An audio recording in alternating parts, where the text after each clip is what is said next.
La, la. All right, everybody, we're back. My next guest tonight is a founding member of Monty Python. Next month, his new comedy album is going to be released as he begins a nationwide tour called Eric Idle Exploits Monty Python. Please welcome Eric Idle.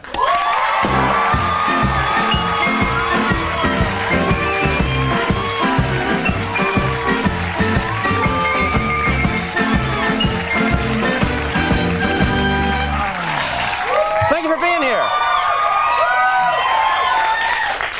Nice to have you on the program. Nice to be here on St. Paddy's Day. Yes, yes.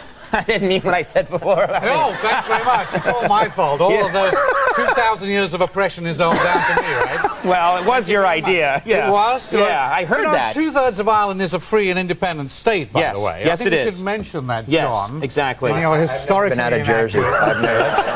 Fairly obvious. And by the way, St. Patrick, it's because it's his day. That's why, you know, it's his saint's day. It's his saint's day. And he was famous for removing all the snakes from Ireland. Yes, he was. We do know that, don't we? Yes. Yes. And I'm actually...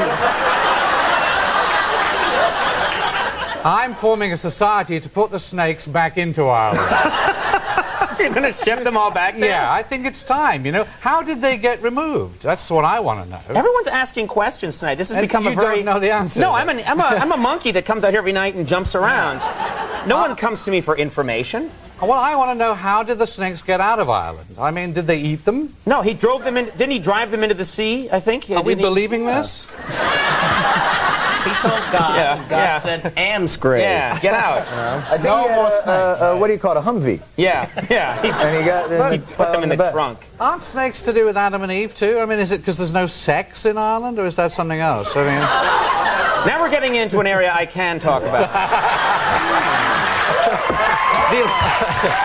the no sex area. Well, we should, you know, I want to make sure we do get to a very important thing. You have this album out, Eric Idle Sings Monty Python, and you're doing a tour. Yes. A Python tour. Answer the question, why are you the... Oh, that's a nice angle we had on that. We just shot the side of it. There it goes, right there. Why are you the only Python doing the tour? Basically because they won't come. And also, I felt it was kind of fun to be able to go and do all my songs. Right. Which I can't really do. And so I just thought it'd be kind of fun to go out, before I'm just too old, to get out there and do a very silly show with songs and sketches and things that make me laugh. And I understand, I was reading a press release about the show, that there's going to be sheep in this show. Explain what that's all about. Well, I have to say they're dead sheep, you know. Yeah.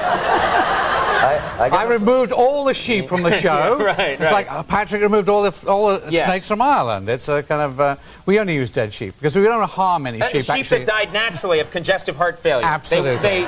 These aren't sheep that were harmed. No, these are sheep that had high cholesterol. No sheep are harmed during the show at all. Right. And of course, the subtext of the show, the subtitle, is liver dance.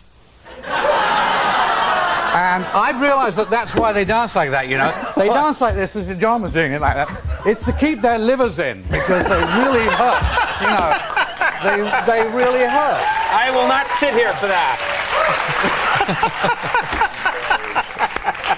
You play a country singer in this show, am I correct? Yes, a transvestite country singer. Yeah. Yes, called Dolly Taylor. Dolly Taylor. Yes. Tell us about Dolly Taylor. Well, Dolly sings lots of rude songs, like Sit on My Face and Tell Me That You Love Me. Yeah. An old Irish ballad. Yeah. You know what? I thought at this point in the show it would be hard to shock people, and then you did it. Well, we raised the bar and you cleared it. Good for you. Now, the show will be 40 minutes on air, right? That's right. Yeah, it's going to be so cut down. Now, you are of course famous for your songs, your comedy songs, and you were because it was a special night tonight, going to treat us to one. Is that right? Well, I thought, if you don't mind. Yes. Okay. Right here, I'll hand it to you. Let me help you. And this, I thought, since it was St. Paddy's Day, I would do a drinking song. Oh, excuse me. Okay. A bit punk. I'd do an Australian drinking song, all right? An Australian drinking song. Australian, because all Australians are Irish, really. The Irish have got away. What's going on with your hat? This is an Australian cork hat, and it keeps the flies off you. Okay? Okay. It's not exactly Irish. But the song goes like this. Emmanuel Kent was a real piss and he was very rarely stable. Heidegger was a boozy beggar who could think you under the table. David Hume could out-consume Schopenhauer and Hegel. And Wittgenstein was a beery swine who was just as crossed as Schlegel. There's nothing Nietzsche couldn't teach about the raising of the wrist. Socrates himself was permanently pissed.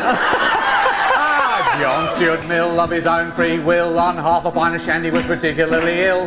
Plato, they say, could stick it away, half a crate of whiskey every day. Aristotle was a bugger for the bottle. Hobbes was fond of his dram, and Rennie Descartes was a drunken fart. I drink, therefore I am. Socrates himself is particularly missed. A lovely little thinker, but a bugger when he's pissed. That's fantastic. Thank you.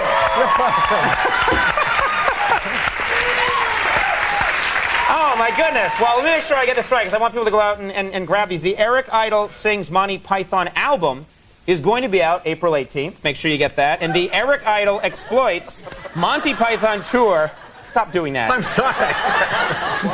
Exploits Monty Python Tour begins at the end of April. Make sure you go see that. Absolutely. It's at Carnegie Hall. At Carnegie Hall. Yeah. All right. Well, Eric Idle, thank you very much. You're welcome.